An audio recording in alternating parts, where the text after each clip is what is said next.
பிதாவாகிய தேவனாலும் ஆண்டவராகிய இயேசு கிறிஸ்துவினாலும் உங்கள் யாவருக்கு கிருபையும் சமாதானம் உண்டாவதாக. பிரியமான தேவனுடைய ஜனங்களே, இன்றைக்கு பரிசுத்தவான்களுடைய ஜீவனானது அது விலையேற பெற்றதாக இருக்கிறது என்கிறதான தலைப்பின் கீழாக நாம் தேவனுடைய வார்த்தையை சிறிது நேரம் நாம் தியானிப்போம். பிரியமானவர்களே, இன்றைய காலகட்டத்தில் ஊழியர்களுக்கும் மற்ற தேவனுடைய சபையை நடத்துகிறதான மனிதர்களுக்கும் சகோதரர்களுக்கும் அந்தளவுக்கு இந்த உலகத்தில் ஒரு கனமானது கிடைப்பதில்லை.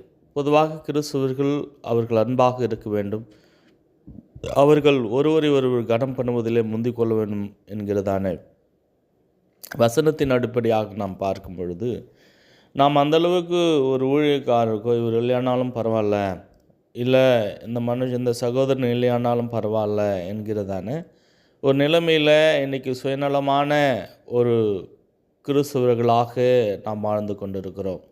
ஆனால் பரிசுத்தவான்களுடைய மரணம் தேவனுடைய பார்வையிலே அது விலையேற பெற்றதாக இருக்கிறது. அதே மாதிரி பரிசுத்தவான்களுடைய அந்த ஜீவனும் தேவனுடைய பார்வையில் அது விலையேற பெற்றதாக இருக்கிறபடியினாலே அவர் இந்த இயற்கைக்கு அப்பாற்பட்டதான ஒரு விஷயத்தை தேவன் அவர் செய்கிறவராக இருக்கிறார். வேதத்தில் நாம் பார்க்கும் பொழுது அப்போஸ்தலர் நடபடிகள் 12ஆம் அதிகாரம் 6வது வசனத்தில், அப்பொழுது பேதுரு சிறைச்சாலையிலே காக்கப்பட்டிருக்கையில் சபையார் அவனுக்காக தேவனை நோக்கி ஊக்கத்தோடு ஜெபம் பண்ணினார்கள். பிரியமானவர்களே, இன்றைக்கு அந்த இடத்துல நாம் பார்க்குறோம், அப்போஸ்தலர் நடபடிகளில் பேதுரு சிறைச்சாலையிலே காக்கப்பட்டிருக்கையில் சபையார் பேதுருவுக்காக ஊக்கத்தோடு ஜெபம் பண்ணினார்கள் என்று பார்க்கிறோம். இந்த சபையார் பேதுருவுக்காக ஜெபம் பண்ணும் பொழுது அங்கே என்ன நடக்குது அப்படின்னு நாம் பார்க்கும் பொழுது, அதே அப்போஸ்தலர் நடபடிகள் 12ஆம் அதிகாரம் 6-7 வசனங்களை நாம் பார்க்கும் பொழுது, ஏரோது அவனை வெளியே கொண்டு வரும்படி குறித்த நாளுக்கு முந்தின நாள் ராத்திரியிலே பேதுரு 2 சங்கிலியினாலே கட்டப்பட்டு 2 சேவகர் நடுவே நித்திரை பண்ணி கொண்டிருந்தான். காவற்காரரும் கதவுக்கு முன்னிருந்து சிறைச்சாலையில் காத்து கொண்டிருந்தார்கள். அப்பொழுது கர்த்தருடைய தூதன் அங்கே வந்து நின்றான். அறையிலே வெளிச்சம் பிரகாசித்தது. அவன் பேதுருவை விலாவிலே தட்டி, சீக்கிரமாக எழுந்திரு என்று அவனை எழுப்பினான். உடனே சங்கிலிகள் அவன் கைகளிலிருந்து விழுந்தது என்று பார்க்கிறோம். பிரியமானவர்களே, பேதுரு சிறைச்சாலையில் காக்கப்பட்டிருக்கையில் சபையார் அவனுக்காக ஊக்கமாக ஜெபம் பண்ணும் பொழுது, இங்கே பேதுருனுடைய சங்கிலிகளும் அது அறுவுண்டு போனது. மாறாக பேதுரு அந்த சிறையிலிருந்து அவர் வெளியே கொண்டு வரப்பட்டார். அதன் பிறகாலே பேதுருவுக்கு தெளிவு வந்தது. 11ஆம் வசனத்தில் பேதுருவுக்கு தெளிவு வந்தபோது, யோரோதின் கைக்கும் யூத ஜனங்களின் எண்ணங்களுக்கும் என்னை விடுதலையாக்கும்படி கர்த்தர் தம்முடைய தூதனை அனுப்பினார் என்று நான் இப்பொழுது மெய்யாய் அறிந்திருக்கிறேன் என்றான். அவன் இப்படி நிச்சயித்து கொண்டு மார்க் என்னும் பேர் கொண்ட யோவானுடைய தாயாகிய மரியாள் வீட்டில் வந்தான். அங்கே அநேகர் கூடி ஜெபம் பண்ணி கொண்டிருந்தார்கள். பேதுரு வாசற் கதவை தட்டின போது ரோதை என்னும் பேர் கொண்ட ஒரு பெண் ஒற்று கேட்க வந்தாள். அவள் பேதுருவின் சத்தத்தை அறிந்து சந்தோஷத்தினால் கதவை திறவாமல் உள்ளே ஓடி பேதுரு வாசலுக்கு முன்னே நிற்கிறார் என்று அறிவித்தாள். அவர்கள் நீ பிதற்றுகிறாய் என்றார்கள். அவளோ அவர்தான் உறுதியாய் சாதித்தாள். அப்பொழுது அவர்கள் அவருடைய தூதனாய் இருக்கலாம் என்றார்கள். பேதுரு பின்னும் தட்டி கொண்டிருந்தான். அவள் திறந்தபோது அவனை கண்டு பிரமித்தார்கள்.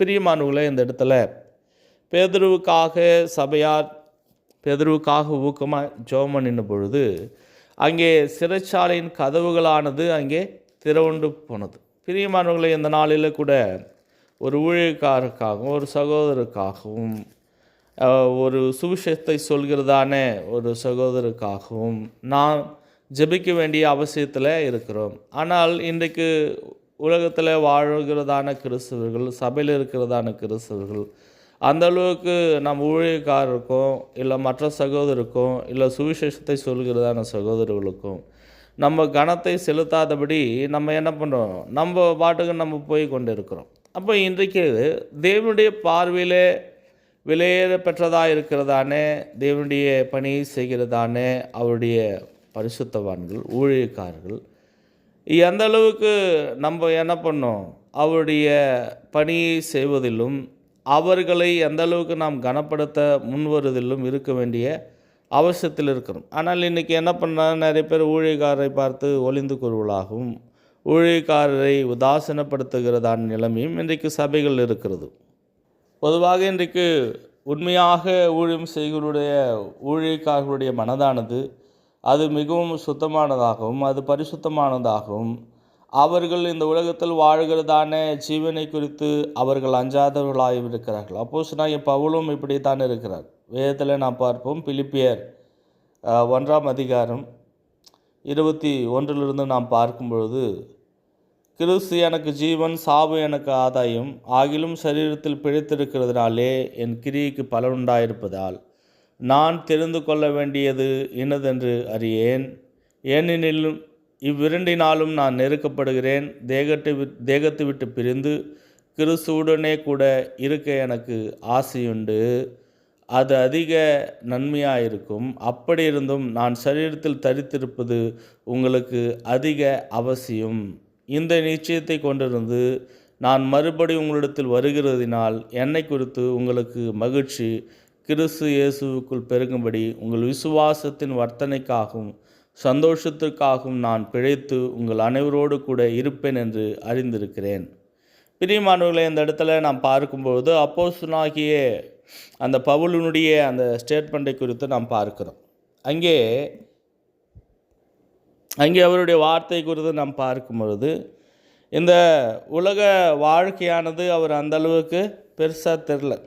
இந்த உலக வாழ்க்கையானது அது அவருக்கு ஆதாயமாகும். அதாவது கிறிஸ்து எனக்கு ஜீவன், சாவு எனக்கு ஆதாயம் என்று அவர் சொல்கிறார். அதே 20வது வசனத்தில் பிலிப்பியர் 1ஆம் அதிகாரம் 20வது வசனத்தில் நாம் பார்க்கும் பொழுது, நான் ஒன்றிலும் வெட்கப்பட்டு போகாமல் எப்பொழுதும் போல இப்பொழுதும் மிகுந்த தைரியத்தோடு ஜீவனாலாகிலும் சாவினாலாகிலும் கிறிஸ்து என் சரீரத்தினாலே மகிமைப்படுவார் என்று எனக்கு உண்டாயிருக்கிற வாஞ்சிக்கும் நம்பிக்கைக்கும் தக்கதாய் அப்படி முடியும். அப்போ இன்றைக்கு பரிசுத்தவான்களாக இருக்கிறதான ஊழியக்காரர்களும் சுவிசேஷத்தை சொல்கிறவர்களும் இல்லை ஊழியத்தை செய்கிறதான சகோதரிகளும் எல்லாருடைய ஜீவனும் அது விலையேற பெற்றதாக இருக்கிறது.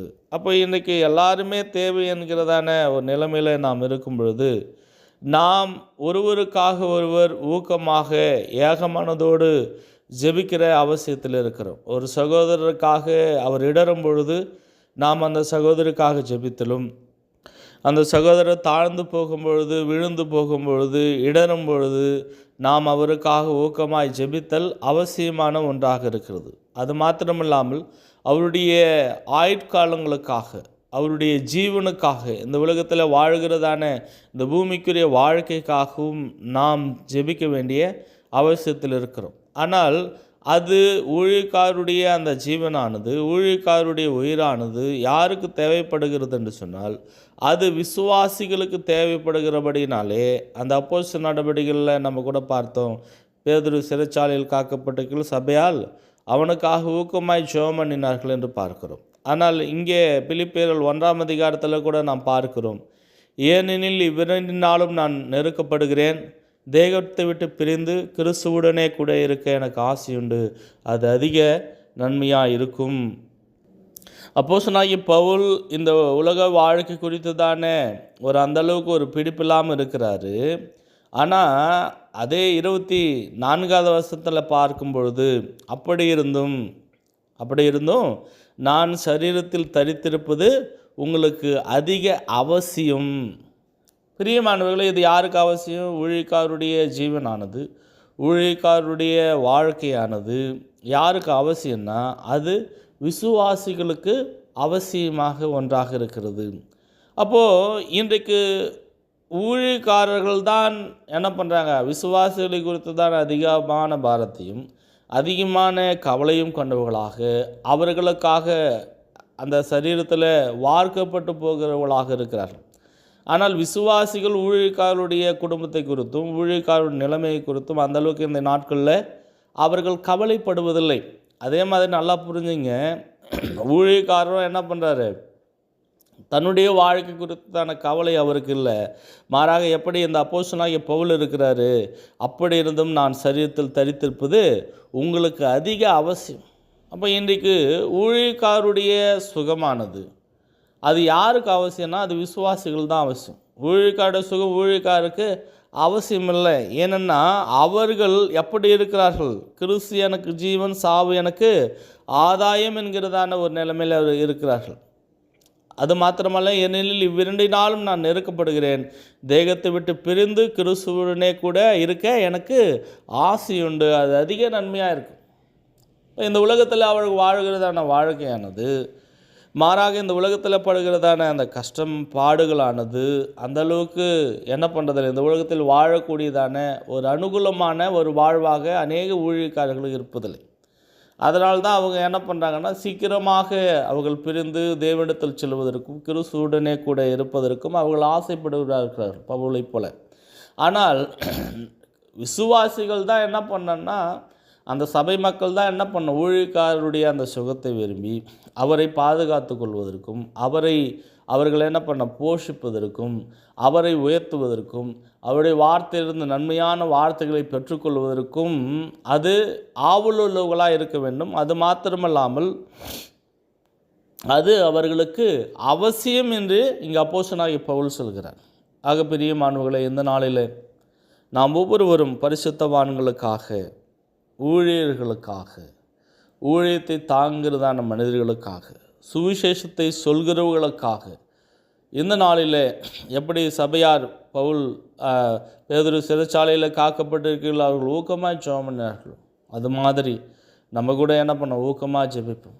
எப்படி பவுலுக்கு இந்த உலக வாழ்க்கையானது அந்தளவுக்கு அவசியமற்ற பொழுதிலும் கிறிஸ்து எனக்கு ஜீவன், சாவு எனக்கு ஆதாயம் என்கிறதான மனநிலைமையில் இருந்த பொழுதிலும் அவர் இந்த உலகத்தில் சரீரத்தில் தரித்திருப்பது அது அந்த சபை விசுவாசிகளுக்கும் அந்த கிறிஸ்துவர்களுக்கும் மிக மிக அவசியமான ஒன்றாக இருந்தபடியினாலே அவர் இந்த உலகத்தில் வாழ்ந்தார். பிரியமானவர்களே, இன்றைய நாட்களில் கூட நீங்கள் இன்றைய நாளில் ஒரு ஒரு ஒரு கருத்தை கவனத்தில் நீங்கள் கொள்ள வேண்டும். ஊழியக்காரருக்காக நீங்கள் எந்த அளவுக்கு பிரயாசப்படுகிறீர்கள்? ஒவ்வொருவரும் இதை உணர வேண்டிய அவசியத்தில் இருக்கிறோம். அதனால் ஊழியக்காரருடைய ஆயுட்காலங்களுக்காக, அவருடைய சுகத்திற்காக நீங்கள் ஜெபித்து இன்னும் தேவனுடைய வார்த்தை அந்த ஊழியர்கிட்ட இருந்து அதிகமாக நீங்கள் பெற்றுக்கொள்ளுங்கள். தேவன் தாமே இந்த நாளை ஆசீர்வதிப்பார்கள்.